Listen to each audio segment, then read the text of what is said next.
আপনি স্পিরিট দেখেন, বুঝার চেষ্টা করেন। আপনার এটাকে বিভ্রান্ত প্রশ্ন করে আপনি বিষয়টাকে অন্যদিকে নিয়ে যাবেন না।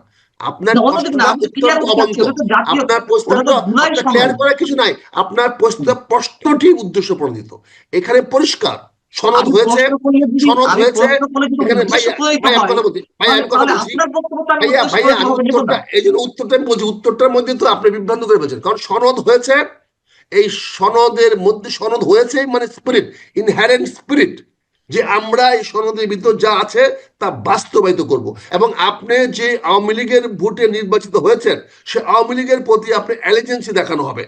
এটা বাংলাদেশের আপনি কি জনগণ করে মেনে বুঝলেন নেবে যে না। আপনি, না, আমার আমার প্রশ্ন হচ্ছে যে আপনি কি করে বুঝলেন যে আওয়ামী লীগের ভোটাররা বিএনপি কে ভোট দিয়েছে? এটা আমি পরে উত্তর চাচ্ছি। তার আগে প্রশ্ন হচ্ছে, যেটি আপনি বলছেন যে ঐকমত্যের ভিত্তিতে একটা জিনিস স্বাক্ষর হয়েছে, সেটা তো জাতীয় জুলাই সনদ আপনারা যদি বলছেন, বা জুলাই জাতীয় সনদ, সেখানে স্বাক্ষর করেছে। কিন্তু এই গণভোটের মাধ্যমে যে নির্বাচিত সংসদ সদস্যরা সংস্কার পরিষদের সদস্য হিসেবেও তারা কাউন্ট হবে, এটা তো কথা বলা নেই। এটা সেই না ক্ষেত্রে বলে কেন নির্বাচনে করলেন, এটা না বললে হ্যাঁ না ভোট দিলেন কেন আপনি? তাহলে হা হ্যাঁ না বা না বলতে, ভোট দিলেন কেন? ভাই হা আপনি, না আপনি বলতে, একজন সাংবাদিক, ভাই আপনি একজন সাংবাদিক, আপনি অবজারভার, আপনি অ্যাক্টিভিস্ট হ্যাঁ, না, আপনি সাংবাদিক। না, আমি আপনি কেন, একটা কাজ আমি বানাচ্ছেন কেন আপনি। জনগণকে হ্যাঁ ভোট দিতে এটা, বললাম? কেন ও, প্রশ্ন করার অধিকার তাহলে আপনি মানুষের কাছে সাংবাদিক যাওয়া হিসেবে ঠিক রাখেন হবে না? না। আপনি সাংবাদিক হিসেবে কেন রাখেন না? আপনি এটা, কেন এটা হলো স্বামী স্ত্রীর ব্যাপার, কেন বলতে পারেন না? কেন আমি কি করব, আমি আপনার কাছে জনগণ দায়বদ্ধ প্রশ্ন নই? করতে পারে না, জনগণ প্রশ্ন করতে জনগণ পারে তো না, আপনি সাংবাদিক না, প্রশ্ন করতে পারে না। আপনি জনগণ না, সাংবাদিক জনগণ না, তো সাংবাদিক সাংবাদিক জনগণ না। সাংবাদিক প্রশ্ন সাংবাদিক করতে পারে না। সাংবাদিকে, সাংবাদিক ভাই সাংবাদিকে, সাংবাদিক জনগণ না। রয়েছেন জামাত ইসলামের নেতা, সাবেক সংসদ সদস্য, মেজর অবসরপ্রাপ্ত আখতারুজ্জামান। মেজর আখতারুজ্জামান, আপনাকে স্বাগত জানাচ্ছি আমাদের অনুষ্ঠানে। তো আগে আমি বলছি যে জামাত যে ঘোষণা দিল সকালেই, যে বিএনপি যদি, বিএনপির নির্বাচিত সদস্যরা যদি সংবিধান সংস্কার পরিষদের সদস্য হিসেবে শপথ না নেয়, তাহলে জামাত কোনো ধরনের শপথ সে নিবে না, অর্থাৎ বয়কট করতে চাচ্ছিল। কিন্তু আমরা পরক্ষণেই দেখলাম যে জামাত শপথ নিল, এবং দুটি বিষয়ে শপথ নিল। কেন জামাত হুট করে সিদ্ধান্ত পরিবর্তন করলো, অথবা তার আগে সিদ্ধান্ত নেওয়ার কারণ কি? না না, হুট করে সিদ্ধান্ত নেওয়ার তো প্রশ্ন না। প্রশ্নটা হলো আমরা 11টা পর্যন্ত তো জানি না যে বিএনপি স্বাক্ষর করবে না। বিএনপি হুম, বলেছে স্বাক্ষর করবে না, আগে জানিয়েছে, তখন আমরা হুম, বলেছি বিএনপি স্বাক্ষর না করলে জামাত ইসলাম স্বাক্ষর করবে না। হুম, পরবর্তীতে জামাত বিএনপি দুইটার মধ্যে একটা স্বাক্ষর করেছে। হুম, একটি স্বাক্ষর যখন করেছে, রাজনীতি তো এটা বাইবেলিক না যে যা পলিশ লেখা আছে আমাদের শুধু সেই অনুযায়ী চলতে হবে।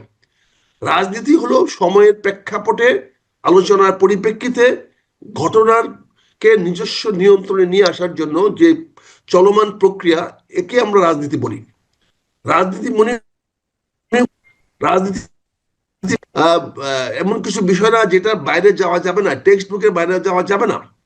এখানে আমাদের নির্বাচন অংশগ্রহণ করেছিলাম দুইটি কারণে। একটি হলো সংসদ না, আমি নির্বাচন, আমি ওই কথা প্রশ্ন, বলতে, আমি, আমার কথা বলতে জি, দেন, আমার কথাটা বলতে দেন, আপনার কথাটা বলতে হুম, দেন, সংসদ নির্বাচন। আরেকটি বলেছি গণভোটে অংশগ্রহণ করার জন্য।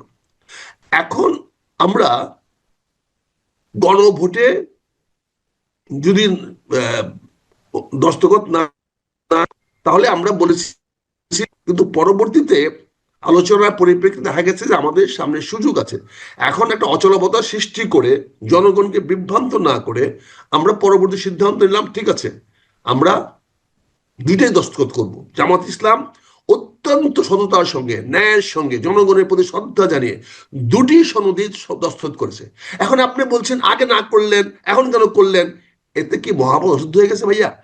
এটা নিয়ে না, বিতর্ক অসুবিধা করার না, কোনো তার মানে কি, অবকাশ নেই। তার মানে কি, না, আমি এই জন্য বলছি মানুষের মনে যে তার মানে ধারণা খুব যে, পরিষ্কার, তার মানে পরিষ্কার, তার মানে খুব পরিষ্কার, আমরা জনগণের প্রয়োজনে চাহিদা অনুযায়ী যখন যতটুকু ফ্লেক্সিবল হওয়া দরকার, জামাত ইসলাম ততটুকু ফ্লেক্সিবল হবে।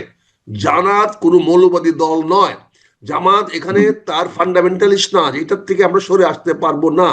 জামাত জনগণের সামনে পরিষ্কার করে দিয়েছে, জনগণের কল্যাণের জন্য যখন যেটা ভালো হবে জামাত সেইটা গ্রহণ করবে। জামাত তার নিজের জনগণের কাছে অবস্থানকে ধরে কি রাখবে এমন না। ইঙ্গিত পেলেন এই এই শর্ট টাইমে জনগণের কাছ থেকে কি ইঙ্গিত পেলেন যে না, তারা বলছে দুটি বিষয়ে শপথ নিতে? এর আগে বললেন, মানে 1 ঘন্টা 1.5 ঘন্টা আগে বললেন যে না, শপথ নিবে না। তার মানে কি বিএনপি কে একটা ট্র্যাপে ফেলতে চেয়েছিল যে জামাত সংসদে যাবে না, তোমরা সংসদ পরিষদের সদস্য হিসেবে ওথ নাও আর না নাও, সেখানে এটা তো জামাত কোনো লাইবিলিটিস নেবে না, বিষয়টি কি এরকম ছিল? চাপে ফেলার তো কোনো সুযোগ নাই। কারণ যদি জামাত সংসদে নাও যায়, আদৌ নাও যায়, তাতে সংসদে কোনো সমস্যা হবে না। কারণ বর্তমান সংসদে সরকারি দলের 2/3 অধিক ভোট আছে। রাইট। তারা কোরাম সবসময় করতে পারবে, যে কোনো আইন পাশ করতে পারবে, সংবিধান সংশোধন করতে পারবে। এখানে বিরোধী দলের সংসদে যাওয়া না আসাটা এখন খুব একটা বার্গেনিং পয়েন্টের মধ্যে নাই। কিন্তু আমরা জামাত ইসলাম এটা স্পষ্ট করে জনগণের সামনে যে আমরা একটা প্রতিবাদ করলাম। প্রতিবাদটা হলো যে এই হাঁ ভোটে যারা, হাঁ ভোটকে বাস্তবায়ন করতে হবে। এখন আগামী দিনে যেটা আমাদের হবে, যে ইঙ্গিতটা দেওয়ার চেষ্টা করা হয়েছে, বা আমি মনে করি ইঙ্গিত দেওয়া হয়েছিল হচ্ছে যে হ্যাঁ আমরা তোমাদের সঙ্গে ঐক্যমতে থাকবো, তোমাদের সঙ্গে সহযোগিতা করব, কিন্তু ততটুকুই করব যতটুকু জনগণের কল্যাণে হবে। এবং আমরা জনগণের কল্যাণের জন্য আজকে অংশগ্রহণ করেছি। তোমরা যদি সংবিধান সংশোধনের ব্যবস্থা না করো, তোমরা যদি হাঁ ভোটকে বাস্তবায়িত না করো, তোমরা যদি যে সংস্কারগুলো হয়েছে সেই সংস্কারগুলো না করো, তাহলে আমরা আগামীতে সংসদে থাকবো, কিন্তু রাজপথকেও আমরা ছেড়ে দিব না, আমরা রাজপথে ঠিক আসবো। আছে। অর্থাৎ আমার রাজনীতিটা আরো জটিল করে ফেলা হচ্ছে। সরকার যেন সেটা অনুধাবন করে, এই চাপটাই সরকারকে দেওয়া হয়েছে এই 1 ঘন্টার ডিসিশন পরিবর্তনের মাধ্যমে। ওকে, ঠিক আছে। এখন জটিলতার কথা বলছেন, এই জটিলতা কি জামাতই সৃষ্টি করলো কিনা? বিএনপি ওথ নেয়নি সংবিধান সংস্কার পরিষদের সদস্য হিসেবে, কিন্তু জামাত একই সঙ্গে দুটো ওথ নিয়েছে। এখন মনে করুন যে বিএনপি আর এই বিষয়ে কোনো ধরনের নতুন করে কোনো শপথ নিবে না, জামাত এনসিপি দুটি বিষয়ে শপথ নিয়ে নিয়েছে। সংসদে এক্ষেত্রে কোনো জটিলতা তৈরি হবে কিনা? আমি সাংবিধানিক প্রশ্নে বলছি, শপথের ক্ষেত্রে বলছি, সংস্কারের ক্ষেত্রে বলছি না। সংস্কার করা না করা এগুলো পরের কথা। কিন্তু এই যে জামাত যে এবং এনসিপি সদস্যরা যে দুটি বিষয়ে ওথ নিল, আর বিএনপি একটি বিষয়ে ওথ নিল শুধুমাত্র এমপি হিসেবে, সেক্ষেত্রে কোনো ধরনের জটিলতা সৃষ্টি হওয়ার সম্ভাবনা আছে কিনা? সৃষ্টি হবে। জটিলতা কোথায় সৃষ্টি হবে? সংসদে না সংসদের বাইরে? সংসদে। সংসদে জটিলতা হওয়ার কোনো সুযোগ নাই। সংসদ তো তার নিয়ম মোতাবেক চলবে, সংসদে কোনো জটিলতা হওয়ার সুযোগ নেই। জামাতে ইসলাম এবং এনসিপি আমরা বক্তব্য দিতে পারি, কথা বলতে পারি, ওয়াকআউট করতে পারি, প্রতিবাদ করতে পারি। সেটা ততটুকু গ্রহণযোগ্য নাও হতে পারে, সরকার সেটা আমলে নাও নিতে পারে। সরকার আমলে নিতে হবে, আমাকে নিতে বাধ্য করার মতো শক্তি আমরা অর্জন করি নাই। আমরা এই 77টা আসন নিয়ে আমরা সংসদকে আমাদের অনুযায়ী কথা বলতে বাধ্য করতে পারি না। সংসদীয় রীতিনীতিতে এটা অ্যালাউ করে না। কিন্তু যেহেতু যেহেতু ঐক্যমতটা ছিল, যেহেতু গণভোটটা ছিল সংসদের বাইরে, এখন পর্যন্ত সংসদের মধ্যে সেটা যায় না, এখন সংবিধান অনুষ্ঠিত করা হয় নাই। ফলে বিরোধী দল রাজপথে বিষয়টি নিয়ে ফয়সলা করার চেষ্টা করবে। এখানে সরকারকে সেটি বাধ্য আসলে করবে। করবে। হ্যাঁ, জি। সেখানে সরকারকে বাধ্য করবে রাজপথে, যে এই সংস্কার যে আছে, হ্যাঁ ভোটটাকে বাস্তবায়িত করার জন্য জামাত ইসলাম এনসিপি অবশ্যই সরকার বাধ্য করতে। তার জন্য যদি আবার নতুন করে রক্ত দিতে হয়, আবার নতুন করে নিপীড়ন নির্যাতন শিকার হতে হয়, আবার যদি এই সরকার জালিম রূপ ধারণ করে, তারপরেও এই সরকারের বিরুদ্ধে সংস্কার বাস্তবায়নের জন্য জামাত এবং এনসিপি রাজপথে নামবে। এই বার্তাটাই গতকালকে পরিষ্কার করে দিয়ে দেওয়া হয়েছে। এই জন্য প্রথমেই বলে দেওয়া হয়েছে এবার আমরা দস্তখত করব না, পরবর্তীতে আমরা দস্তখত করছি দেশের স্থিতিশীলের জন্য, সরকারকে সুযোগ দেওয়ার জন্য। কিন্তু সরকার যদি একটি সময়ের মধ্যে এটি নাকি না করে, তাহলে ইনশাল্লাহ আগামীতে রাজপথ উত্তপ্ত হবে। নাকি জামাত বুঝতে পেরেছে, আপনি কেবলমাত্র যে ব্যাখ্যাটি দিলেন যে জামাত সংসদে না গেলেও তাদের ব্রুট মেজরিটি রয়েছে, সংসদ কার্যক্রম পরিচালনার জন্য তাদের যথেষ্ট সদস্য সংখ্যা রয়েছে, যে কোনো বিল আনার ক্ষেত্রে বা পাশ করার ক্ষেত্রে তাদের সেই সক্ষমতা রয়েছে, এটা অনুধাবন করেই পরবর্তীতে জামাত ভাবলো যে না না, না গেলে তো শপথ না নিলে একটা নির্দিষ্ট সময়ের পরে আসন শূন্য ঘোষণা হয়ে যেতে পারে, সেখানে আবার নতুন করে নির্বাচন হতে পারে। এই ভাবনা থেকে জামাত পরবর্তীতে সিদ্ধান্ত বদলালো। এই ভাবনা পরবর্তী হবে করে, এবার আমরা আগে জানি না। আমরা যেদিন 77 সিট পেয়েছি সেদিনই তো আমরা জানি যে সংসদে আমাদের ভারসাম্য নাই, সংসদের আমাদের প্রভাব নাই, সেটা আমরা তখনই জানি। আমরা যদি ফলাফল রিজেক্ট করতাম, ফলাফল তাহলে তো বলে নিতে পারতাম। আমরা যদি জানি সংসদে আমরা সরকারকে বাধ্য করতে পারবো, সেদিনই জানি, ফলাফল ঘোষণা হওয়ার পরে জানি।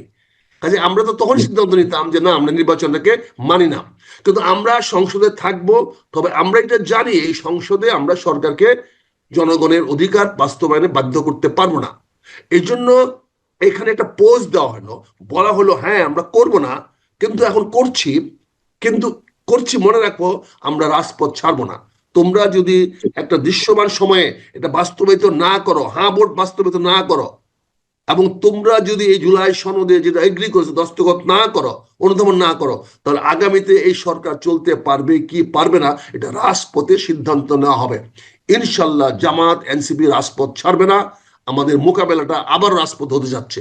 এটাই ইঙ্গিত ঠিক বহন আছে, করে আমাদের 1 ঘন্টা সিদ্ধান্তের পরিবর্তনের আমার মাধ্যমে। প্রশ্ন হচ্ছে যে সংবিধান সংস্কারের জন্য তো আপনার এই ধরনের ওথের প্রয়োজন নেই, শপথের প্রয়োজন নেই। আপনি নিজে একজন সাবেক পার্লামেন্টারিয়ান, সংখ্যাগরিষ্ঠতার ভিত্তিতে বা ঐকমত্যের ভিত্তিতে যে কোনো সময় যে কোনো বিষয়ে সংশোধনী আনা যায়, সংশোধনের প্রস্তাব পাশ করা যায়, অথবা সংসদেই বাদ দিলাম নতুন নতুন প্রস্তাব পাশ করা যায় বা সংস্কার করা যায়। যে সংস্কারগুলোর কথা বলা হয়েছে সেইগুলো করার জন্য কেন ওথ নিতে হবে? এগুলো তো চলমান প্রক্রিয়া, এখানে কেন শপথের বিষয়টি আসছে? আর আপনার এই গণভোটের প্রশ্নটা গণভোটে এটি কোথায় বলা আছে? গণভোটের এটি কোথায় বলা আছে যে গণভোটে হ্যাঁ যুক্ত হলে তার মাধ্যমে এই যে সংসদ সদস্যরা তারাও সংবিধান সংস্কার পরিষদের সদস্য হিসেবে কাউন্ট হবে? দেখেন, বেইমানি কাকে বলে, বেইমানির অর্থটা কি? অর্থাৎ আমি যে কথাটা বলেছি আপনার সঙ্গে গুড ফেইথে, এটা পরবর্তীতে সেখান থেকে সরে যাওয়া, এটার নামে বেইমানি। কোথাও লেখা থাকে না, লেখার নাই। আপনারা তাহলে এই সংস্কার নিয়ে গত 7 মাস 8 মাস কি আলোচনা করলেন, কি কথা বললেন? আপনি দক্ষিণ প্লাজায় গিয়ে, দক্ষিণ প্লাজায় গিয়ে কি দস্তখত করলেন? বৃষ্টির মধ্যে ছাতা মাথায় দিয়া, দুজনে ছাতা মাথায় দিয়ে কি দস্তখত না, করলেন? সেটা তো না সনদ, না, জাতীয় এখন সনদ। আপনি শুনে কি, আপনি স্পিরিট দেখেন, বোঝার চেষ্টা করেন। আপনার এটাকে বিভ্রান্ত প্রশ্ন করে আপনি বিষয়টাকে অন্যদিকে নিয়ে যাবেন না।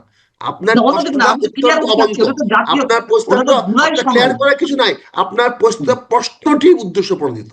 এখানে পরিষ্কার সনদ আমি হয়েছে, প্রশ্ন করলে যদি সনদ আমি হয়েছে। প্রশ্ন করলে যদি এখানে উদ্দেশ্য ভাইয়া, প্রণোদিত ভাই আমি হয়, কথা বলছি, ভাইয়া তাহলে আমি কথা তাহলে বলছি, আপনার বক্তব্যটা আমি ভাইয়া উদ্দেশ্য ভাইয়া প্রণোদিত আমি হবে দেখুন উত্তরটা, না। এই জন্য উত্তরটা আমি বলছি, উত্তরটার মধ্যে তো আপনি বিভ্রান্ত করে ফেলছেন। কারণ সনদ হয়েছে, এই সনদের মধ্যে সনদ হয়েছে মানে স্পিরিট, ইনহ্যারেন্ট স্পিরিট, যে আমরা এই সনদের ভিতর যা আছে তা বাস্তবায়িত করব।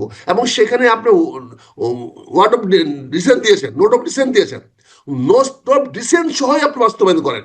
আপনাকে তো নোট অফ ডিসেন্ট বাস্তব করতে বলা হয়নি, নাকল করা হয়। আমার কিন্তু প্রশ্নটা আপনি তো সেখানে নাই নীতিগতভাবে, মেজর আখতার আপনি উজ্জামান। আপনি আমার আমার নীতিগতভাবে প্রশ্নটা কিন্তু সিদ্ধান্ত ওখানে নিয়েছেন নয়। না, আপনি নীতিগতভাবে সিদ্ধান্ত নিয়েছেন যে আপনি এই এই গণভোটের সঙ্গে আপনি যাবেন, এবং গণভোটে হ্যাঁ, অংশগ্রহণ করেছেন, এবং আপনি হ্যাঁ, সেখানে হ্যাঁ বা না ভোট দিয়েছেন। এবং হ্যাঁ। সেখানে বিশাল আওয়ামী লীগের নেতারা নির্বাচনে অংশগ্রহণ করে 2,25,00,000 আওয়ামী লীগেরা না ভোট দিয়েছে। এখন ইনক্লুসিভ নির্বাচন হিসেবে প্রমাণিত হয়েছে। কাজে এটা আমরা স্পষ্ট করে বলতে পারি, এখন যদি আপনি এই গুলাই সনদকে বাস্তবায়িত না করেন, তাহলে জাতির সঙ্গে প্রবঞ্চনা করা হবে, এবং আপনি যে আওয়ামী লীগের ভোটে নির্বাচিত হয়েছেন সে আওয়ামী লীগের প্রতি আপনি অ্যালিজেন্সি দেখানো হবে। এটা বাংলাদেশের আপনি কি জনগণ করে মেনে বুঝলেন নেবে যে না। আপনি, না, আমার আমার প্রশ্ন হচ্ছে যে আপনি কি করে বুঝলেন যে আওয়ামী লীগের ভোটাররা বিএনপি কে ভোট দিয়েছে? এটা আমি পরে উত্তর চাচ্ছি। তার আগে প্রশ্ন হচ্ছে, যেটি আপনি বলছেন যে ঐকমত্যের ভিত্তিতে একটি জিনিস স্বাক্ষর হয়েছে, সেটা তো জাতীয় জুলাই সনদ আপনারা যদি বলছেন, বা জুলাই জাতীয় সনদ, সেখানে স্বাক্ষর করেছে। কিন্তু এই গণভোটের মাধ্যমে যে নির্বাচিত সংসদ সদস্যরা সংস্কার পরিষদের সদস্য হিসেবেও তারা কাউন্ট হবে, এটা তো কথা বলা নেই। এটা সেই না ক্ষেত্রে হলে কেন নির্বাচনে করলেন, এটা না বললে হ্যাঁ না ভোট দিলেন কেন আপনি? তাহলে হা হ্যাঁ না বা না বলতে, ভোট দিলেন কেন? ভাই হা আপনি, না আপনি বলতে, একজন সাংবাদিক, ভাই আপনি একজন সাংবাদিক, আপনি অবজারভার, আপনি অ্যাক্টিভিস্ট হ্যাঁ, না, আপনি সাংবাদিক। না, আমি আপনি কেন, অ্যাক্টিভিস্ট আমি বানাচ্ছেন কেন আপনি। জনগণকে হ্যাঁ ভোট দিতে এই যে বললাম? আপনার জন্য আমি আপনি আমি আমাকে অ্যাক্টিভিস্ট জনগণকে না, বানাচ্ছেন। ভাই, আমি মজিদ ভাই বলে আমি জনগণকে কেন হ্যাঁ ভোট দিতে বললাম? তাহলে জনগণের সঙ্গে প্রবঞ্চনা করেছি? আমি কি হ্যাঁ ভোট ঠিক দিতে আছে, বললাম? এইটা ঠিক আছে না, ঠিক আছে না, কি বললাম? আপনি, না, আপনি এইভাবে, আপনি এভাবে এই ট্রিট করলে আসলে, প্রবঞ্চনাটা যদি আপনি, আসলে আমাকে এই আর প্রশ্ন করা প্রবঞ্চনাটাকে যাবে যদি না। আপনি আপনি জাস্টিফাই করতে চান, আপনি আমার কিছু বলার নাই। আপনি আমাকে সাইনবোর্ড দিয়ে দিলে অ্যাজ এ জার্নালিস্ট আমার আর প্রশ্ন করার কিছু থাকবে না। না না, আপনি হয় আপনি জার্নালিস্ট, আমাকে, আপনি অবজারভেশন করতে পারেন, আপনি আপনি জার্নালিস্ট, আমাকে আপনি আপনি আমাকে জানতে চেষ্টা বিএনপি, করতে পারেন। আপনি যদি এখন কিন্তু আমাকে আমার বিএনপি জানাটা তো, বানান আপনি, অথবা আমার আওয়ামী জানাটা লীগের তো, অ্যাক্টিভিস্ট বানান, আপনি যদি আমি এখন আমি আমাকে বানাচ্ছি আওয়ামী না, লীগ অ্যাক্টিভিস্ট বানান আমি আপনাকে আওয়ামী লীগ একটা বানাচ্ছি না, আমি বলছি অ্যাজ এ বা সাংবাদিক বিএনপি হিসাবে, অ্যাক্টিভিস্ট বানান, জার্নালিস্ট তাহলে হিসাবে তো আপনার জানার অধিকার আছে, কিন্তু আমার হ্যাঁ। বক্তব্যকে টুইস্ট করতে পারবেন না। আমার না না, জানাটা টুইস্ট আমি করতে যেটা হয়। বলবো সেটাকে প্রশ্ন আপ- করতে পারবেন না। আমার আপনি জানার তো আমাকে তথ্যটাকে আপনি প্রশ্ন করতে পারবেন না। স্পেসিফিক অ্যান্সার দিবেন, অ্যান্সার দেওয়ার আগে আপনি আমাকে আমি বিএনপি তো অ্যাক্টিভিস্ট স্পেসিফিক বা দিলাম, আওয়ামী লীগ অ্যাক্টিভিস্ট বানাচ্ছেন। আমি তো স্পেসিফিক আনসার আপনাকে দিলাম, না স্পষ্টভাবে না না, আনসার দিলাম। আমি জানার দেওয়ার চেষ্টা পরে করছি। আপনি সেই আনসারটাকে আপনার না অন্যদিকে নিয়ে যাওয়ার চেষ্টা করছেন। সরি, আমি আমি অন্যদিকে নিয়ে যাওয়ার চেষ্টা না, বরঞ্চ আপনি উত্তরটা দিতে পারছেন না। আমি বলছি, আমি খুব সুনির্দিষ্টভাবে বলেছি, এই গণভোটের মাধ্যমে যে নির্বাচিত এমপিরা সংস্কার পরিষদের সদস্য হবে এবং সেই সদস্য হিসেবে বিবেচিত হয়ে তারা শপথ নেবে, এটি কোথায় লেখা আছে? এটা এটি ওই সনদে সংবিধানে। লেখা আছে, ওইটা ওই সনদে লেখা আছে, জুলাই সংস্কার সনদ যেটা দস্তখত করেছেন, ওইখানে হ্যাঁ, পড়ে দেখেন, ওখানে লেখা আছে যেটা হ্যাঁ একটা জুলাই সনদ গণভোট জুলাই হবে, সনদ এবং এই সংবিধান প্রথম 6 মাস এই, সংসদ কি বলে সংবিধান সংস্কার করার জন্য কাজ করবে। ওইটা ওই জুলাই সনদে লেখা আছে, জুলাই জি ঠিক সনদে যে আছে, লেখা আছে, তা ঠিক আছে, ঠিক সনদে লেখা আছে। আছে, আমি ওটা আমি পরিষ্কার কিন্তু লেখা আছে, প্রথমে, পড়েন আপনি, ওটা পড়েন। আমি তো সেটা অস্বীকার করছি না। আমি কিন্তু থ্যাংক ইউ, এই যে থ্যাংক এই ইউ, টাইপের, থ্যাংক ইউ। আমি আপনাকে এই টাইপের কোশ্চেন করার আগে কিন্তু আমি একটি শব্দ ইউজ করেছি যে আপনি সাবেক পার্লামেন্টারিয়ান, এবং সংবিধানের কোথায় লেখা আছে বা গণভোটের সঙ্গে সম্পৃক্ত যে কোনো সংজ্ঞায় কোথায়, আপনি জাতীয় সনদ তো, জুলাই জাতীয় সনদ তার সংবিধান না, সংবিধানে কোথায় লেখা আছে যে গণভোট সম্পৃক্ত যে কোনো এই ধরনের আয়োজনে তার সংবিধান সংস্কার পরিষদের সদস্য হিসেবে বা অন্য যে কোনো বিষয়ে ওথ নেবে? এটা তো সংবিধানের অংশ না। আমি সেই বিষয়ে জানতে চেয়েছি আমি জাতীয় আপনাকে জুলাই সনদ। জি বলুন বলুন। আপনি প্রশ্ন করেন, অনেকক্ষণ প্রশ্ন করেন, তারপর আমি একটা হ্যাঁ বা না বলে দেবো। না, আপনি তো বলছেন যে আমি কিছু টুইস্ট করছি, আমি টুইস্টটা কোথায় করলাম? প্রশ্ন আমি করেন, এই, আপনি প্রশ্ন শেষ করলে পরে হ্যাঁ। আমার প্রশ্ন এটাই যে শপথটা নিতে হবে কিসের আলোকে? সংবিধানের আলোকে তো। আপনি শপথ নিচ্ছেন তো সংবিধানের আলোকে। আপনি প্রশ্ন শেষ সংবিধানের করেন, কোথায়? আপনি প্রশ্ন শেষ করেন, আচ্ছা, আমার প্রশ্ন এটাই, বলুন। তার উত্তরের মধ্যে কথা বলুন না তো। না না, বলবো না, কিন্তু ওকে, যখন আপনি সাধারণ মানুষকে বিভ্রান্ত করবেন তখন তো আমাকে প্রশ্ন করতে হবে। কিন্তু আপনি প্রশ্ন করে যদি সাধারণ বিভ্রান্ত করবেন তখন কি করবো? আমি আটকাবো আপনাকে? কারণ আমার আপনার কাছে আমার এই তথ্য, প্রশ্নের মধ্যে, আপনি তো এডিট আমার করবেন, এই আপনি তো এডিট আমার করবেন, এই আপনি তো প্রশ্নের এডিট মধ্যে, করবেন, না আপনি না না, আমি এটা আনকাট না দেবো, না, আপনাকে বললাম। আমি বললাম এটা আপনি আপনাকে, আমি আনকার এটা দেওয়ার আনকাট মতো দিব। পান্না ভাই, আনকার দেওয়ার মতো মানসিক শক্তি আপনার নাই। যাই হোক, সে কথা না, আমি আপনার প্রশ্নের জবাব সরি দিই, আপনি সরি সরি, প্রশ্নের না, জবাব আপনি দিন, আপনি এই ধরনের কথা বললে আমি আর প্রশ্ন আপনার করবো না, প্রশ্নের আপনি জবাব উত্তর দিই, দিয়ে যান। আপনার প্রশ্নের জবাব দিই। সরি, আপনি এই ধরনের কথা বললে আপনি বারবার আমাকে হিউমিলিয়েট করছেন। আপনি আমাকে হিউমিলিয়েট করতে হিউমিলেট পারেন করি, না। এই জন্য আমার হিউমিলেট কোথাও করি, ভুল করছি, হতো, হ্যাঁ আপনাকে হিউমিলেট করছি। আমি আমার আপনাকে সাংবাদিকতা বারবার, ইথিক্সে কোথাও ভুল হলে আমি আমাকে স্বীকার বলতে দেন। করছি। এখানে মনে হচ্ছে আমি আপনার কাউন্টার পার্ট, আমি শুধু আপনাকে প্রশ্ন করে যাচ্ছি, আপনি সাধারণ মানুষকে বিভ্রান্ত আপনি তো করছেন উত্তর ভোট নিচ্ছেন না, নেওয়ার আমার বিষয়ে। প্রশ্ন করে যাচ্ছেন, উত্তর তো নিচ্ছেন জি না আপনার বলুন, তো, আপনি আপনি বলুন প্রশ্ন বলুন। করে যাচ্ছেন, প্রশ্ন করে উত্তর তো নিচ্ছেন না। আপনি তো উত্তর আমি দিচ্ছেন না।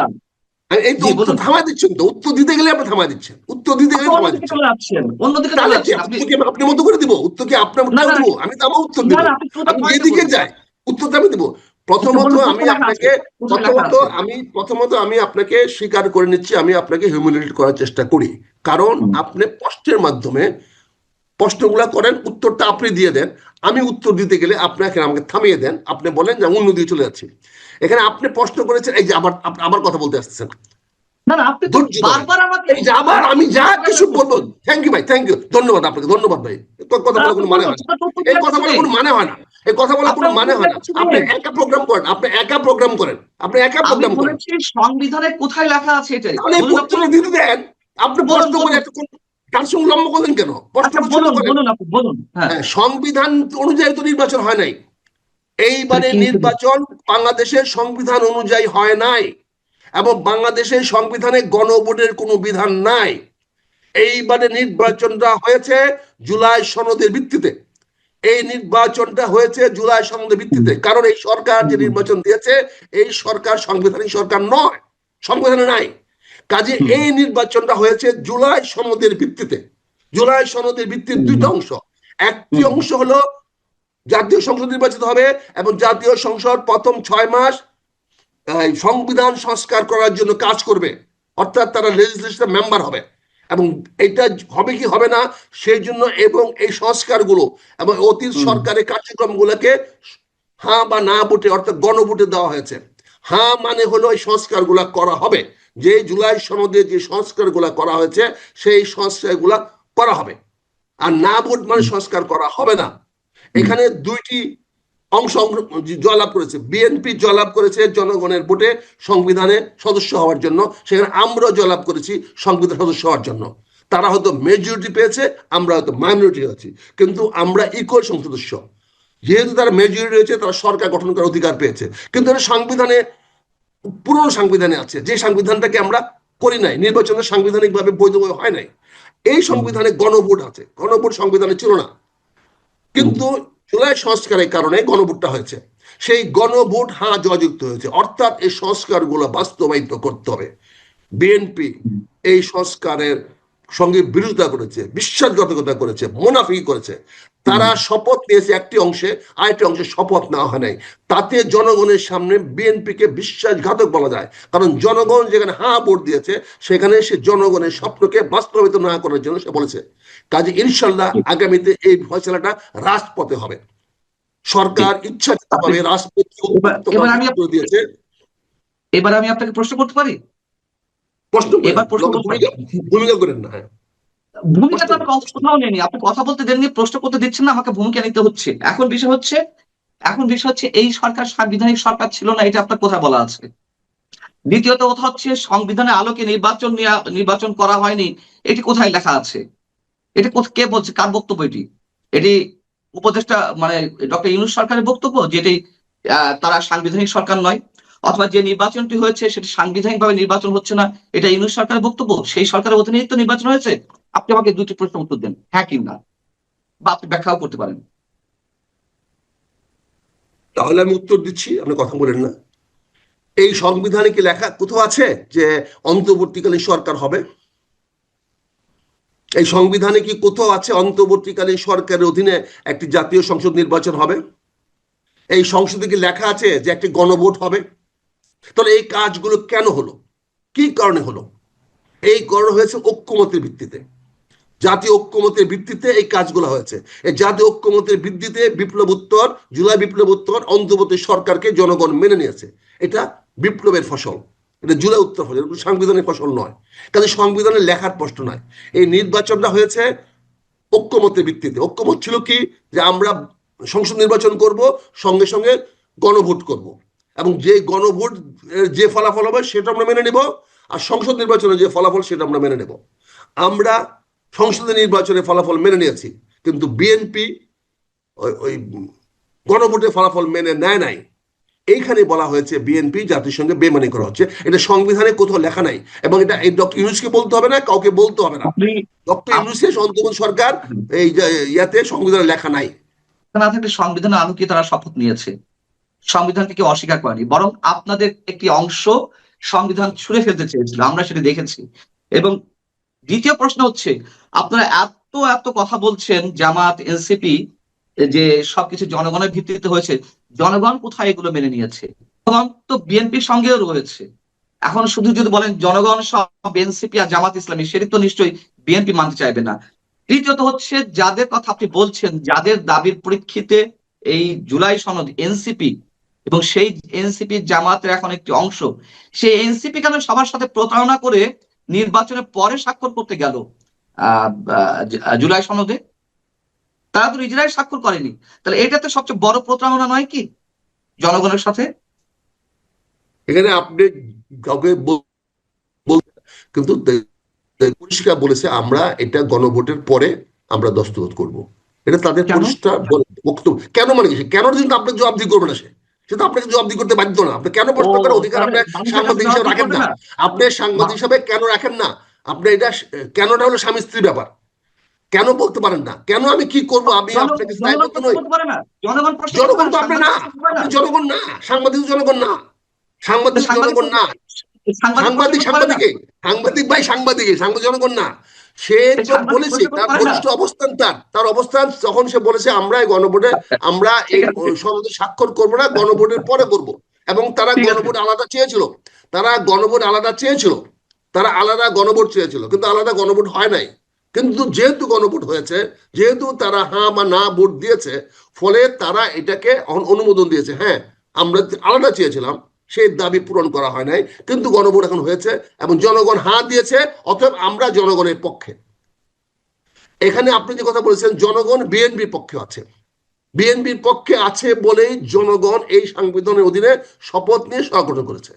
তো জনগণ হ্যাঁ ভোটের পক্ষে আছে, যে সেই হ্যাঁ ভোট, জনগণ যে ভোটে পাশ করেছে বিএনপি, তার চেয়ে বেশি ভোট পড়েছে হ্যাঁ ভোটের পক্ষে।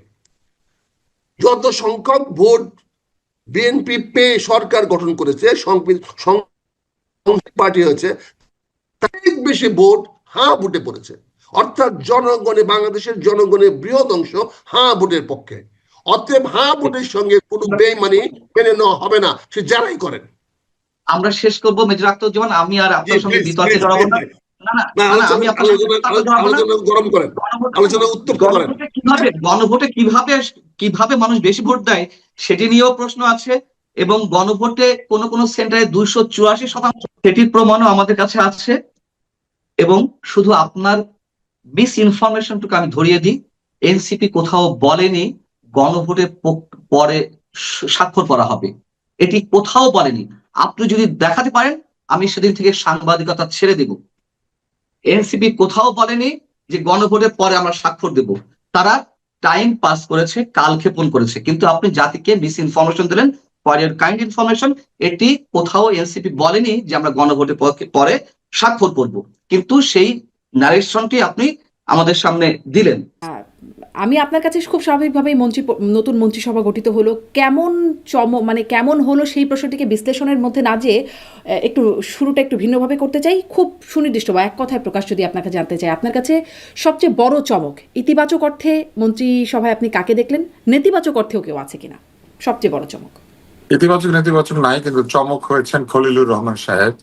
কেননা খলিলুর রহমান সাহেবের ব্যাপারে বিএনপি একবার আপত্তি জানিয়েছিল, আমার মনে আছে, এবং তার বিষয়ে বক্তৃতাও দিয়েছিলেন অনেক নেতা, বলেছিলেন যে ওনাকে কেন আনা হয়েছে বা কি, কিন্তু এইবার তাকে একেবারে পররাষ্ট্র মন্ত্রী হিসেবে নিয়োগ দেওয়া হয়েছে টেকনোক্র্যাট কোটায়।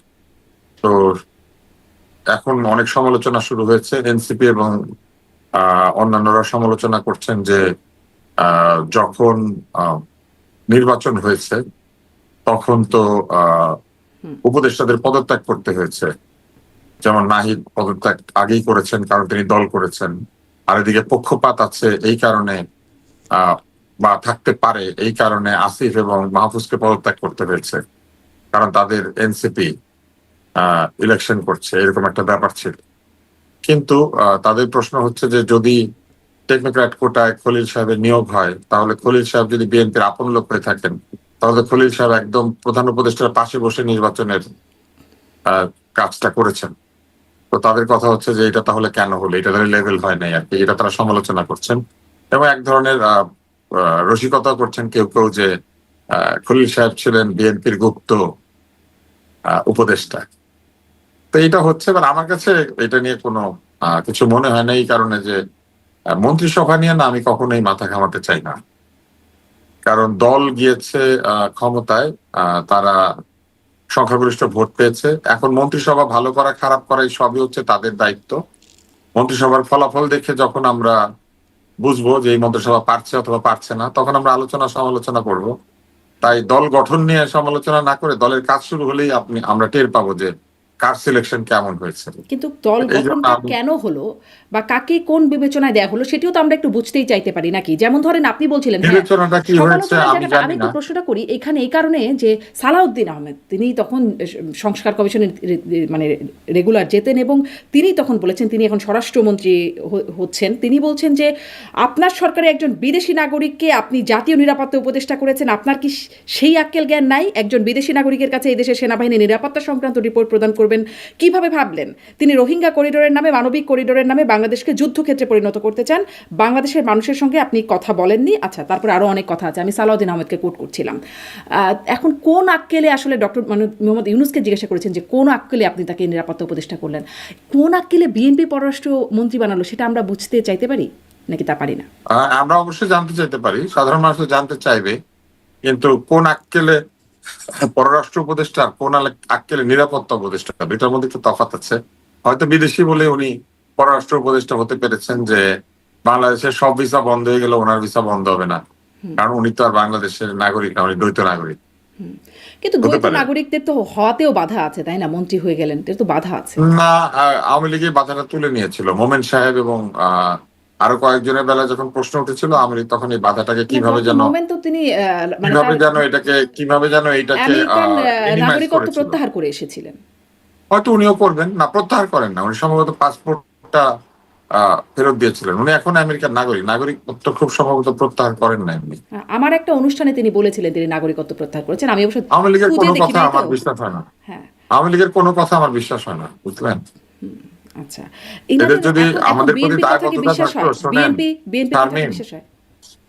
না শারমিন, আমি আপনাকে বলি না, বিএনপি তো মাত্র ক্ষমতায় গিয়েছে, এখন কথা আমরা বুঝবো কোন কথা দিলে কোন কথা রাখছে। কিন্তু আওয়ামী লীগ 17 বছর ক্ষমতায় ছিল, যত দিন গিয়েছে তত মিথ্যাবাদী হয়ে উঠেছিল।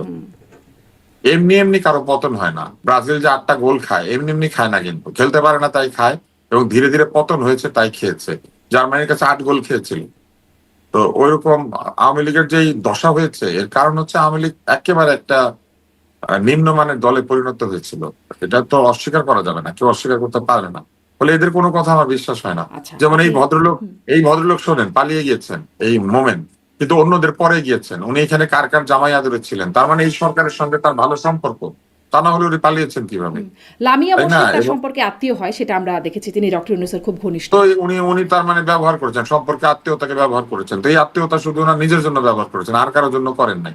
এইসব লোক অত্যন্ত স্বার্থপর এবং বেইমান কিসিমের, এইসব লোককে আমার একদম পছন্দ হয় না। আচ্ছা, আমি প্রশ্ন করছিলাম এখন আসলে আওয়ামী লীগ অনেকটাই যখন কতটা মন্ত্রী ছিল প্রাসঙ্গিক। তখন মাথায় চুল দিয়ে, হ্যাঁ, যখন মন্ত্রী ছিল তখন মাথায় চুল দিয়ে ঘুরতো, এখন মন্ত্রী নাই, এখন দাড়ি নিয়ে ঘুরে। মানে এইসব লোককে আসলে আমার পছন্দ হয় না, সরি টু সে। আচ্ছা। এখন নতুন সরকার আসছে, তাদের নিয়ে আলোচনা, তাদের আসলে কতটা পছন্দ এগুলাকে হয়? নিয়ে যদি আওয়ামী লীগ ফিরতে আসে, হ্যাঁ, বুঝলেন, এগুলাকে নিয়ে ফিরতে আসলে মানে এয়ারপোর্টেই ধরা খাবেন, এয়ারপোর্টে মাইর শুরু হবে। আচ্ছা আচ্ছা, এয়ারপোর্টে আচ্ছা, আমি হ্যাঁ, তাই শুরু হবে। নতুন আওয়ামী সরকার। লীগের সমর্থকরা, আমি আপনাকে একটা জিনিস বলি, আওয়ামী লীগের সমর্থকরা তাদেরকে প্রহার করবে, কারণ এত সমর্থককে ফেলে রেখে তারা সব পালিয়ে গেছে। সমর্থকরা এখানে জেল খাটে। এক সমর্থকের বউ বাচ্চা আত্মহত্যা করলো, আর উনি এখান থেকে যাওয়ার সময় পরামর্শ দিয়েছিলেন ম্যান্ডেলায়ন করতে। আপনি ম্যান্ডেলা হন। সে আবার নতুন সরকারের আলোচনা, একটু নতুন সরকার আপনি এখন ম্যান্ডেলার সাথে বসে বলছিলেন গল্প যে করলেই আওয়ামী পারে। লীগ কথা দিলে কথা এখন রাখে না। ম্যান্ডেলার সাথে গল্প করে না কেন? হ্যাঁ, হ্যাঁ, একটু নতুন সরকারের প্রসঙ্গে আসে, আওয়ামী লীগ কথা দিলে কথা রাখে না। আপনি বলছিলেন যে নতুন সরকার কথা দিয়ে কথা রাখে কিনা সেটা আসলে দেখার সময় আছে, আমরা দেখবো এবং সেটা নিয়ে আলোচনা করবে। কিন্তু যতটুকু কথা দিলেন এবং এখনই যতটুকু দেখা যাচ্ছে, এই যে মানে পদত্যাগের জন্য খলিলুর রহমানের দাবি করে বসেছিলেন বিএনপি, 3 জনের মধ্যে খলিলুর রহমান অন্যতম, যাকে নানান কারণে পদত্যাগের দাবি করেছেন, এখন তাকে পররাষ্ট্রমন্ত্রী বানিয়ে দিলেন। 1 এবং 2 মানে জুলাই সনদ স্বাক্ষর করেছেন, কিন্তু এখন সংবিধান সংস্কার জুলাই সনদ স্বাক্ষর করেছেন তারা, কিন্তু তারা জুলাই সনদ স্বাক্ষর করার পরে গণভোটে যখন গেল তখন তারা বলেছেন যে স্বাক্ষরিত জুলাই সনদ আর গণভোটে যে প্রশ্ন গিয়েছে দুইটার মধ্যে অমিল আছে। তারা কিন্তু এটা বলেছিলেন যে ঐকমত্য কমিশন তাদের সঙ্গে প্রতারণা করেছে। ফলে তারা তাদের জায়গাতে ঠিক আছেন, এবং তারা আরো একটা কথা বলেছিলেন যে তারা যদি ক্ষমতায় আসেন তারা আগে তাদের ম্যানিফেস্টো, পরে হচ্ছে অন্যান্য বিষয়। তো ম্যানিফেস্টোতে জুলাই সনদের যে বিষয়গুলি আছে সেগুলি তারা আগে দেখবেন, আর অন্যান্য বিষয় দেখবেন পরে। তো তারা তাদের এই জায়গাতে কথা মানে নড়চড় করেন স্বাক্ষরিত নাই, জুলাই তারা সনদে সেটাই তো করেছে। ছিল যে সংবিধান সংস্কার পরিষদে দ্বৈত শপথ, এটা তো ছিল, তাই না? সংবিধান সংস্কার পরিষদ নিয়ে তো তারা কোনো আপত্তি করেন নাই। তারা বলেছেন এই সংবিধান সংস্কার পরিষদের শপথ গ্রহণ সহ অন্যান্য বহু বিষয় জটিলতা আছে, যে জটিলতা এই সংস্কার পরিষদের বিষয়টাকে বৈধতা অবৈধতার জায়গায় নিয়ে যাবে।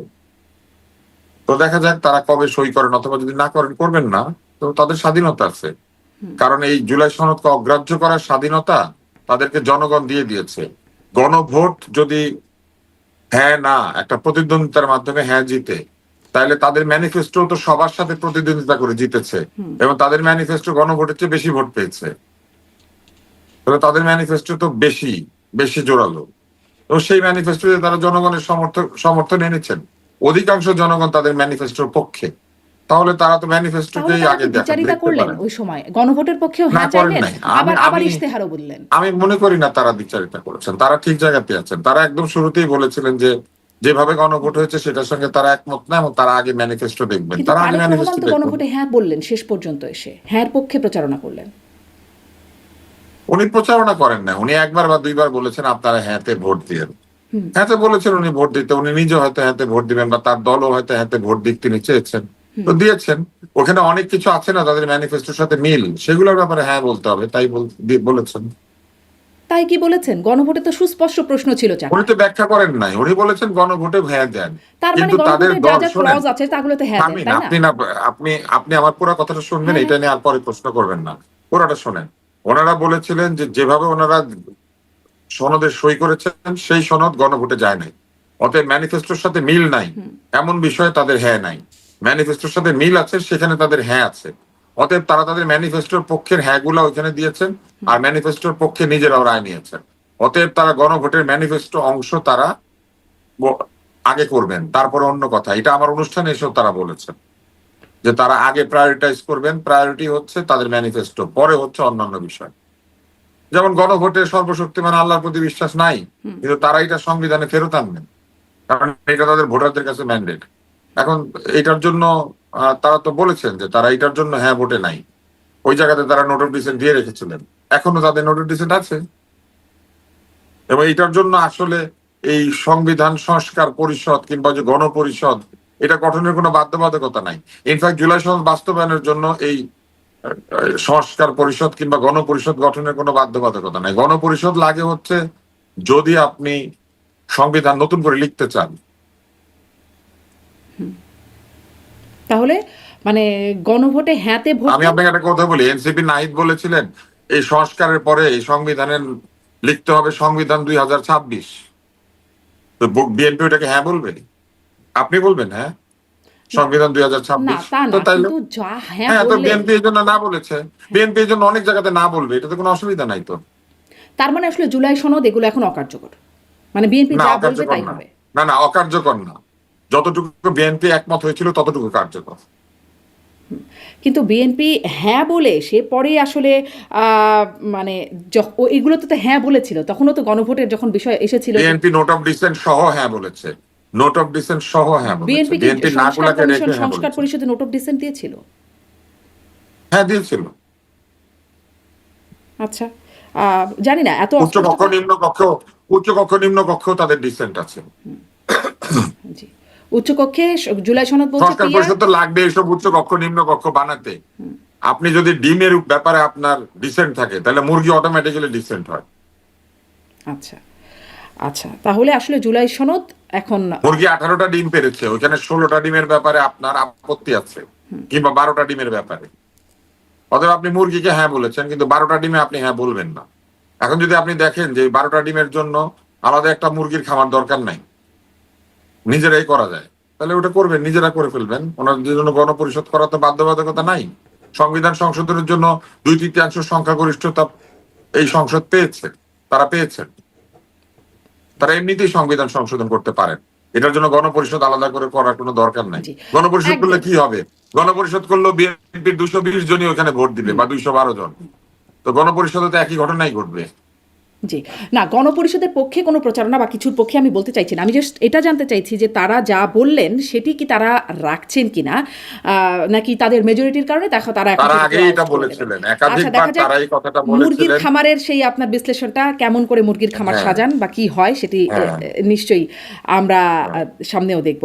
আচ্ছা, প্রশ্ন করছিলাম সবচেয়ে বড় মানে চমক, আপনি বললেন খলিলুর রহমানের বিষয়ে একটা একটু ব্যাখ্যা দিলেন। আর মানে তিনটা সেরা যদি জিজ্ঞাসা করি যে তিনজন সেরা আপনার বিবেচনায় কারা হলেন মনে না, এটা বলতে পারবো না, আপনি খেলার আগে আপনি 3 জন সেরা বলতে পারবেন না। অতীত পারফরমেন্স? ফুটবল খেলা শুরু অতীত হলে, পারফরমেন্স ফুটবল খেলা শুরু হলে যেমন টিম কে কি ভালো খেলে বোঝা যায়, সেরকম এখানে 3টা সেরা টেরা বলে কিছু নাই। অতীত পারফরমেন্সও বলার সুযোগ নেই বা তাদের না, ব্যক্তিত্ব দিয়ে? এখানে কেউ আগে, কয়জন আগে মন্ত্রী ছিল? আমির খসরু সাহেব মন্ত্রী ছিল, মির্জা ধরেন ফখরুল এরকম ইসলাম 3-4 ছিলেন। জন মন্ত্রী ছিল। হ্যাঁ 3-4 জন মন্ত্রী ছিল আগে, তো অতএব, বা ধরেন 6 জন মন্ত্রী ছিল আগে, অধিকাংশই তো নতুন। তাহলে এদের আগের পারফরমেন্স কোথায় পাবেন? এই সংসদের অধিকাংশ সংসদ সদস্যই নতুন, প্রথমবার হয়েছেন। জি, আর ফলে এদেরকে আলাদা করে 3টা সেরা বলার কোনো সুযোগ নাই। মানে তারেক রহমানের পারফরমেন্সও কেমন হবে সেটাও বলার এখন সুযোগ নেই। উনিও তো একদম প্রথম, উনি প্রথম সংসদ সদস্য, এবং জীবনে সংসদ সদস্য হয়েই প্রধানমন্ত্রী হয়েছেন। ওনার মায়ের মতো, ওনার মাও প্রথমবার সংসদ সদস্য হয়েই প্রধানমন্ত্রী হয়েছিলেন, উনিও সেই রকমই হয়েছেন। অতএব ওনার পারফরমেন্স বোঝা যাবে উনি যখন সংসদে কথা বলতে শুরু করবেন, উনি যখন সংসদে নেতৃত্ব দিবেন, তখন বোঝা যাবে যে ওনার ডিসিশন মেকিং, উনি কিভাবে সংসদ পরিচালনা করছেন, দল কিভাবে চালাচ্ছেন, এগুলো বোঝা যাবে। এই কারণেই তো বিএনপি গণপরিষদ টরিষদ নিয়ে মাথা ঘামাচ্ছে না। তাদের মূল দায়িত্ব হচ্ছে সংসদটা ঠিক মতো পরিচালনা করা। সংসদ ঠিক মতো না চললে আপনি গণপরিষদ দিয়ে কি করবেন? মন্ত্রীরা ঠিক মতো না চললে আপনি গণপরিষদ দিয়ে কি করবেন? 6 মাস ডিমে তা দিবে এই সংবিধানের ডিম, আর ওদিকে দেশ উচ্ছন্নে যাবে। তাদের আগে যেটা দরকার সেটা করা দরকার। জি। বাংলাদেশের জনগণকে সংবিধান মাথার নিচে দিয়ে ঘুমায় নাকি এটা তাকের উপরে তুলে রাখে? বাংলাদেশের কয়টা ঘরে সংবিধান আছে? সংবিধান কি জিনিস মানুষ ঠিক মতো জানেও না। এটা তো আসলে সব মানুষ এইটা মানুষের জানে, জানার বিষয় না। মানুষ এইটা না জানার বিষয়, কিন্তু মানুষ জানে না, কারণ জানানোর দরকার বোধ করে নাই কোনো সরকার বা কেউ। কিন্তু মানুষ যেহেতু এটা বুঝে না, মানুষ বুঝে পেটে ভাত, মাথার উপরে চাল, বৃষ্টি পড়ে না, চালের মধ্যে ফুটা নাই, তাই না? মানুষ জানে রাস্তাটা নিরাপদ, মানুষ জানে যে বাজারে জিনিসপত্রের দাম কম, এগুলো মানুষ বুঝে। মানুষকে ওগুলো আগে ডেলিভার করতে হবে।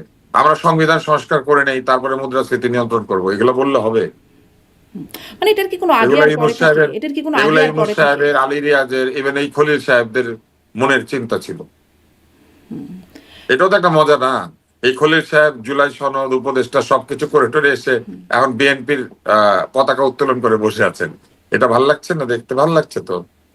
তাহলে এই যে গুপ্ত যেমন বলে যে যেমন সমালোচনাটা জামাত আপনি ইসলামকে উল্লেখ এত করলেন, গালিগালাজ করে, আপনি যে যেমন জামাত সমালোচনাটা ইসলামকে, করলেন, যে একটু না ওই এই যে জামাত নাহিদ ইসলাম ইসলামের এত কথাটা আপনি বললেন গালিগালাজ না, করে, যে গুপ্ত গুপ্ত বলা হয়েছে যে তাকে, যেটি আপনি বলছিলেন। অন্যরা বলছে, আমি ওনারা বলি বলছেন, নাই। আমি ওনারা বলেছি বলছেন। যে মানুষ এই সমালোচনা করছে।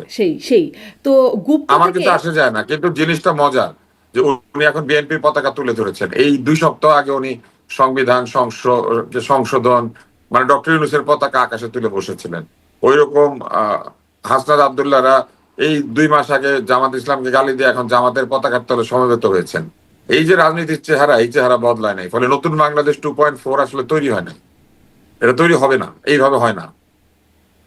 আচ্ছা, তাহলে কি ওই গুপ্ত এবং থেকে, ইউনূস সাহেবের হাতে আরো হবে না। এটা বোঝা উচিত ছিল যে ইউনূস সাহেব 2.4 টোর দিতে পারবেন না।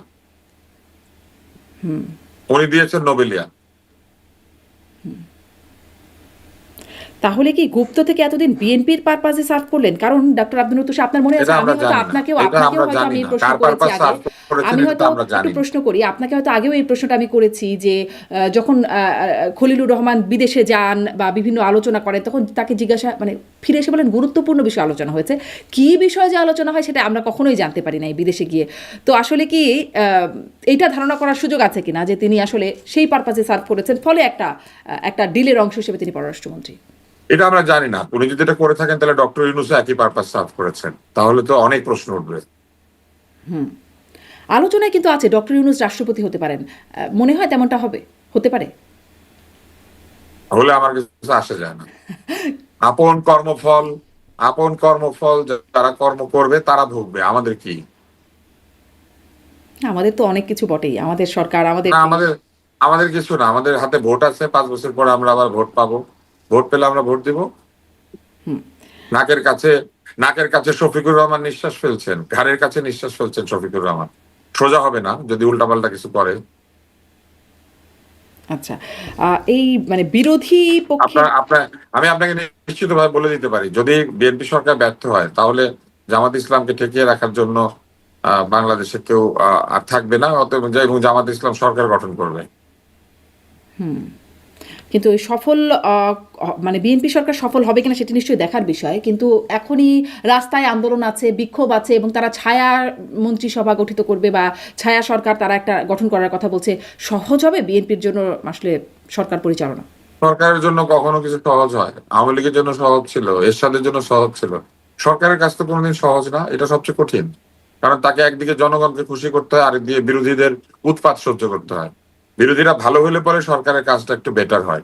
বিরোধীরা যদি ভালো না হয় তাহলে সরকারকে অনেক দিক সামলাতে হয়। সরকারের কাজ তো সহজ না।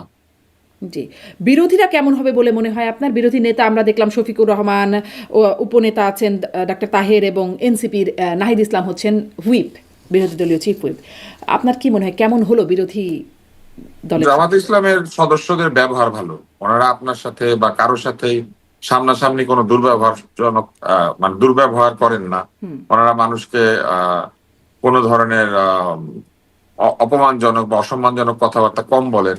ফলে আমার ধারণা যে সংসদে এই বিরোধী দল অনেক ভালো ভাষায় কথা বলবে, এটা আমার ধারণা। কারণ তারা এক ধরনের ইসলামী আচরণ মেনে চলেন। তাদের রাজনীতিতে যতই যা থাকুক না কেন, সামনাসামনি আচরণে তারা খুবই পলিশড এক ধরনের বিহেভিয়ার তারা করেন। ফলে সংসদে নিশ্চয়ই তারা সেটা করবেন। উৎসারটনা, গীবত গাওয়া, আজে বাজে কথা বলা, বাপ মা তুলে কথা বলা, এগুলো নিশ্চয়ই বন্ধ হবে। আগের সংসদগুলিতে আমরা দেখেছি অমুকের বাপ কি ছিল, তমুকের চাচা কি ছিল, এই নিয়ে চলতো সমালোচনা, তাই না? এগুলো হয়তো বন্ধ হবে আর কি। আমার ধারণা যে এই বিরোধী দল আগের বিরোধী দলের ভাষায় কথা বলবে না, বা অপর বিরোধী দলের ভাষায় কথা বলবে না।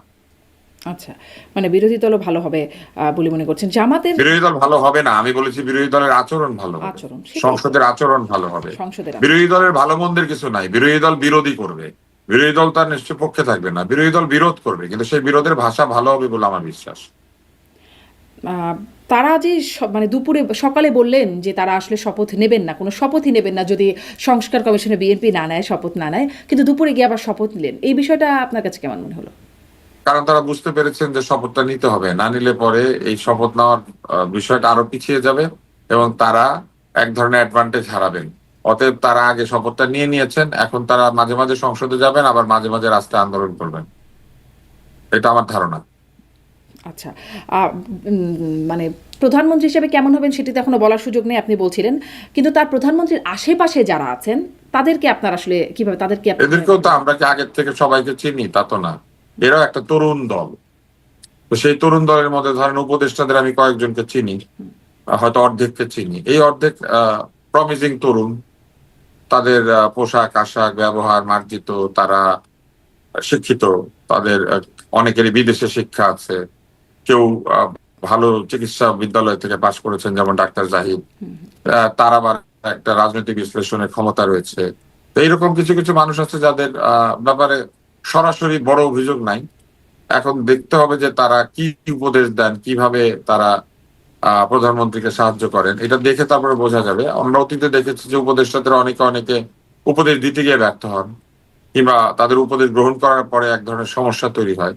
তো এইগুলো আমরা দেখতে থাকবো এবং দেখে আমরা বিচার করতে পারবো যে এই উপদেষ্টা মন্ডলী কতটুকু ফাংশনাল, কতটুকু সম্ভাবনা আছে তাদের, বা কতটুকু তারা সঠিকভাবে পরামর্শ দিতে পারছেন। আর মন্ত্রী যারা বলেন তাদের তো আমরা একইভাবে, তরুণ মন্ত্রী যারা তাদেরকে চিনি না। মিলন সাহেবকে আমরা অতীতে দেখেছি ভালো ফাংশন করেছিলেন একজন শিক্ষামন্ত্রী হিসেবে। এইবার যদি মিলন সাহেব আগের মতো বা তার চেয়েও ভালো করেন, করতে পারেন। সালাউদ্দিন সাহেবের পুরনো অভিজ্ঞতা রয়েছে জনপ্রশাসনে, অতএব তিনি হয়তো স্বরাষ্ট্রতে ভালো করতে পারেন। আর তার তো সব অভিজ্ঞতা আছে, তিনি নিজে অপহৃত হয়েছেন, গুম হয়েছেন, তাই না? তো অতএব তার প্রায় সকল অভিজ্ঞতা আছে। তো আমার মনে হয় তিনি হয়তো একটা বেটার স্বরাষ্ট্রমন্ত্রী হতে পারবেন। এর বাইরে ধরেন আমির খসরু মাহমুদ চৌধুরী অত্যন্ত ভদ্রলোক মানুষ, শিক্ষিত মানুষ। তিনি যে মন্ত্রণালয় পেয়েছেন সেখানে তিনি যদি এক্সপার্টদের সাথে নিয়ে মন্ত্রণালয়টা চালান, খারাপ চালানোর কথা না। আরো যারা সিনিয়র মন্ত্রী আছেন তাদের ব্যাপারে আমরা অতীতের বিষয় জানি, খুব বেশি অভিযোগওয়ালা কোন সিনিয়র এইবার মন্ত্রিসভায় আসেন নাই, দু একজন এসেছেন। এবার আমরা দেখবো যে তারা আগের যে পরিবর্তিত হয়েছে। দু একজন কারা? নাম না বলি, আছেন, সবাই তাদেরকে চেনে। আচ্ছা, মানে ইদানিং আসলে সবই নাম না বলার একটা সংস্কৃতি, যখন প্রচারণা চলে নাম বলবো না, বলে নাম বলবো না, এই জন্য শোনেন, নাম বলবো না কারণ এখনো তারা কোনো কিছু করেন নাই। অতীতে যা করেছেন সেটার জন্য তারা শাস্তি ভোগ করেছেন। 17 বছর ক্ষমতায় ছিলেন না, অনেকে জেলখানায় ছিলেন, তাই না? এখন তারা নতুন ভাবে আবার এসেছেন, নতুন ভাবে শুরু করলে যদি আমরা দেখি আগের মতো পারফরমেন্স করছে, তখন নাম কেন, তখন বংশের নাম সহ বলবো। মানে নাম আসলে এই যে যেমন ধরেন চলে গেলেন ফয়েজ আহমেদ তৈয়ব, তিনিও বললেন যে তিনি নাম বললে অনেকের সম্পর্কে বললে নাকি প্যান্ট খুলে যাবে, অন্তর্বাসও খুলে যাবে, এরকমও তার ওনারটা ভুল। উনি হুমকি ধমকি দিয়েছেন, বলে দিলে প্যান্ট খুলে যাবে। আমি যদি এরকম আপনাকে বলি যে আপনারটা বলে দিলে আপনার পিছনের দেয়াল ভেঙে পড়ে যাবে, এগুলো তো কোনো কথা না, এগুলো হচ্ছে হুমকি। আমরা তো কোনো হুমকি দিচ্ছি না, আমরা বলছি যে এখন তারা আবার নতুন ভাবে যাত্রা শুরু করেছেন, এখনকার জিরো থেকে পারফরমেন্স বিচার করতে হবে। অতীতে তারা যা করেছেন সেটা প্রায়শ্চিত্ত করেছেন। তো আচ্ছা, 17 বছর পরে এসেছেন আবার, এই 17 বছর তো প্রায়শ্চিত্ত করতে হয়েছে তাদেরকে, 17 তো না আরো বেশি। তো এই যে এত বছর পরে আসলেন ক্ষমতায়, তো এইটা এখন আমরা দেখবো যে অতীতের স্বভাব, যারা অতীতে কিছু কিছু অভিযোগ ছিল তারা বদলে গিয়েছেন কিনা আমরা দেখবো। তবে এই মন্ত্রিসভা তো অধিকাংশ নতুন, তাদের তো পুরনো ব্যাগেজ নাই। আর নুরুল হক নূরের আমি কি বলবো, সে তো কোনোদিন মন্ত্রী ছিল না, সংসদ সদস্য ছিল। জুনায়েদ সাকির কি বলবো, তাকে আমি ব্যক্তিগতভাবে চিনি, নূরকে চিনি, তারপরে ধরেন ববি হাজ্জাজকে চিনি। তো এদের সম্পর্কে তো আমার পুরনো ধারণা আছে, মানুষ হিসেবে ভালো, সুন্দর কথা বলে, তরুণ, শিক্ষিত, মার্জিত, সব ঠিক আছে। নূর যেমন অনেক প্রহৃত, অনেক মার খেয়েছে জীবনে, এগুলা জানি। কিন্তু সে এখন প্রভাস মন্ত্রী কিরকম হবে, এটা তো কাজ করার আগে তো বোঝা যাবে না। জি, সেটাই, অনেক মার খেয়েছেন। তার শেষ মার খাওয়াটা যে সেনাবাহিনীর হাতে মার খেলো, তখন জানলাম যে নাকি রিপোর্ট দেবে, একটা প্রতিবেদন দেবে, সেটাও আর কোনোদিনও হলো না। সেই বিষয়ে জানাও গেল না। যাই হোক, এই সরকারের আমি মানে নতুন সরকারের আমরা একটা ইউনূস গণমাধ্যমে সাহেবের অনেক কিছু জানা যাবে না, অথবা জানা যাবে। ইউনূস সাহেব তো আসলে গিয়েছেন, এটা তো বিরাট আনন্দ। এই সরকার ইউনূস সাহেবের সরকারের চেয়ে অনেক ভালো হবে, এই ব্যাপারে আমার একটা বিশ্বাস আছে আর কি। আচ্ছা,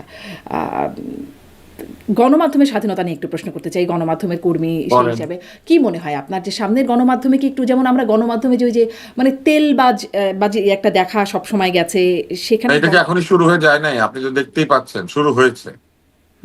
কারণ গণমাধ্যম মানুষ চালায়, এইসব মানুষদের নানান ধরনের ধান্দা থাকে, এসব মানুষদের নানান কিছু হওয়ার স্বপ্ন থাকে।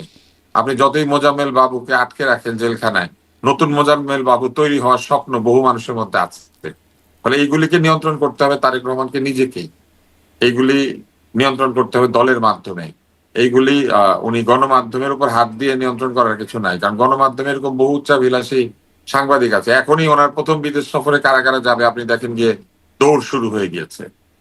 গণমাধ্যম কি বাংলাদেশের বাইরে কিছু, বা গণমাধ্যমের সাংবাদিকরা কি বাংলাদেশের বাইরে অন্য কোনো প্রজাতি? তা তো নয়।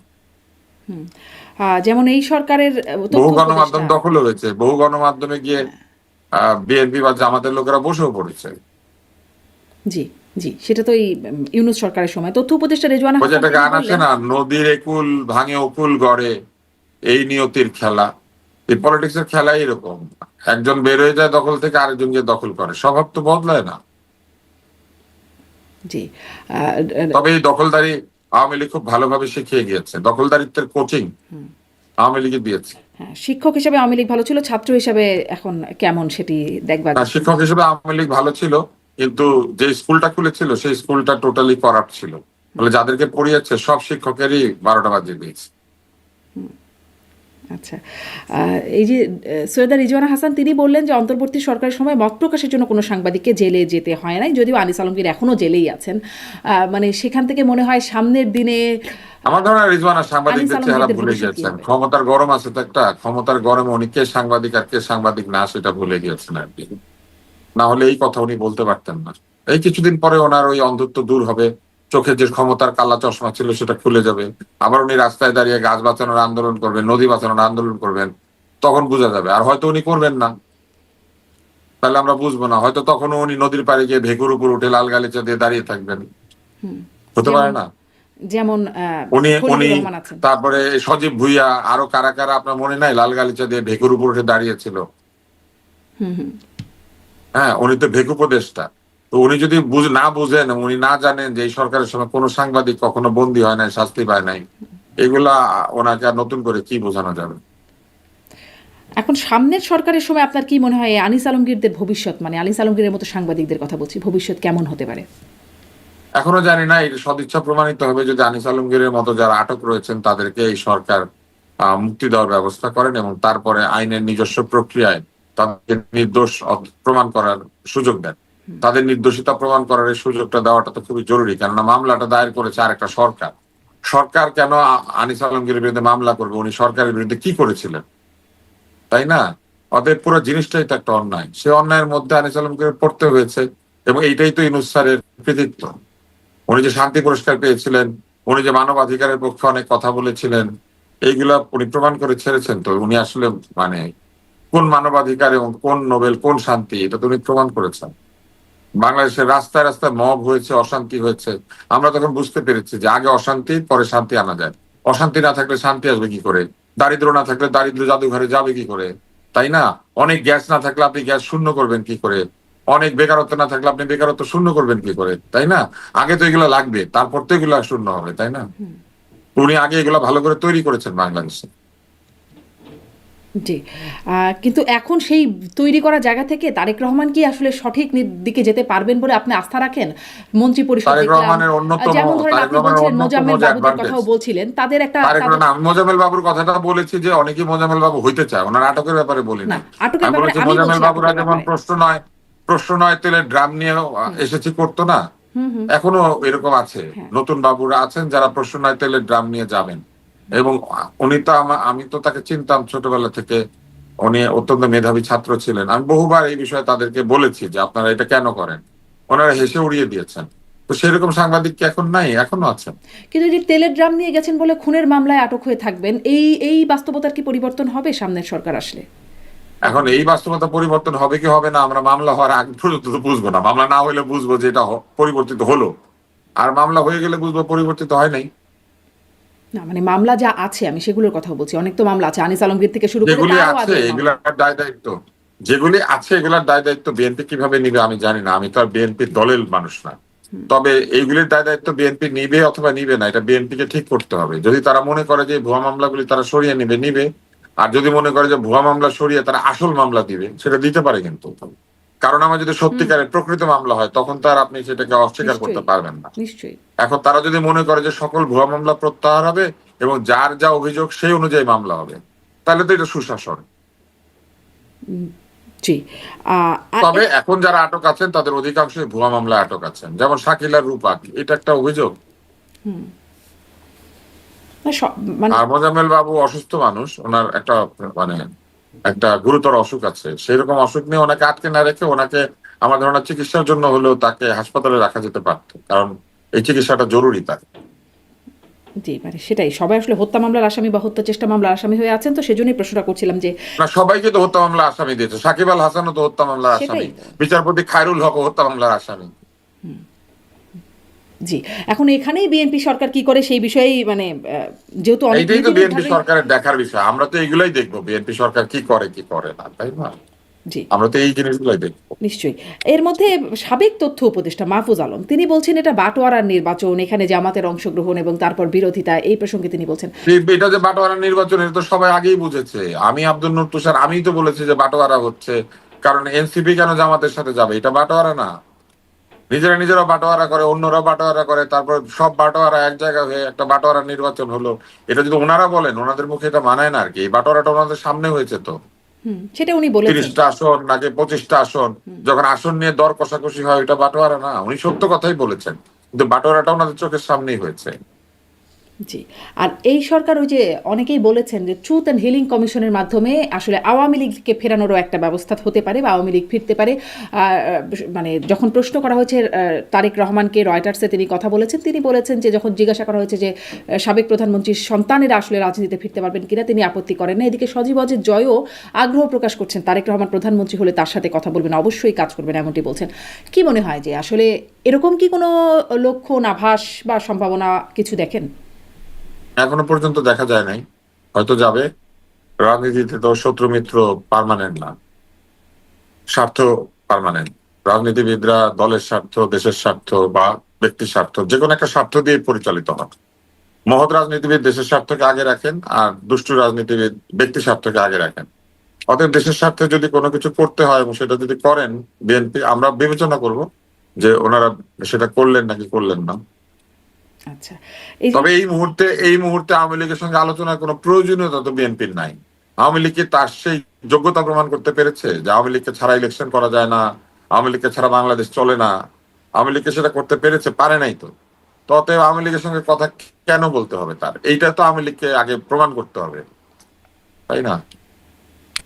জি, শেষের দিকে, শেষ প্রশ্নের দিকে একটু করি। আপনিও যে ডাক্তার জাহিদের কথা বলছিলেন, তিনি আমাদের টকশোর নিয়মিত বক্তা, নিয়মিত তার সাথে কথা হয়, তিনিও এখন ভালো উপদেষ্টা। ছেলে, অনেক জানে, পড়াশোনা করেন। জি, আপনিও কি কোনো সম্ভাবনা আছে আপনারও এরকম করে পদে যাওয়ার? না না, আমার আমার কোনোদিনই মানে ক্ষমতার সঙ্গে আমার কখনো বন্ধুত্ব হয় না। আচ্ছা, অনেক ধন্যবাদ, অনেক ধন্যবাদ ডাক্তার। আপনাকে একটা গল্প বলি, আমি আপনাকে একটা গল্প বলি। এটা প্রয়াত সৈয়দ মঞ্জুরুল ইসলাম স্যারের গল্প। এই গল্পটি আমি তার এক ছাত্রের কাছ থেকে শুনেছি। তো তার ছাত্র গিয়ে তাকে বলেছে যে এই যে আপনার ছাত্ররা এবার উপদেষ্টা হয়ে গিয়েছে, আপনার ঘনিষ্ঠ জনেরা সব বড় বড় জায়গায় বসে পড়েছে, তাহলে আপনি নিশ্চয়ই এখন কোন একটা বড় জায়গাতে আপনি আবার কোন একটা পদ পাবেন। তো উনি উত্তর দিয়েছিলেন যে যে আমাকে পদ দিবে সে যখন ওই অফিসটাতে আসবে যেখানে আমাকে পদায়িত করেছে, আমাকে তার দরজা খুলে দাঁড়াতে হবে। তার চেয়ে এই কি ভালো নয় যে এই উপদেষ্টা মণ্ডলীর মধ্যে অধিকাংশই এখনই আমার জন্য দরজা খুলে দাঁড়ায়। স্পষ্ট। তো আমি আমি ওই জীবন চাই না। আমি ওই জীবন চাই না যেখানে আমাকে কারোর জন্য দরজা খুলে দিতে হয়। যদি আমাকে কারো প্রয়োজন হয় তাহলে আমাকে নিতে হবে পুরুরাজের মতো সম্মান এবং মর্যাদার সাথে। অনেক ধন্যবাদ, ধন্যবাদ ডক্টর আব্দুল নূর তুষার, এতক্ষণ কথা বলবার জন্য। নিশ্চয়ই সামনেও কথা হবে। ধন্যবাদ।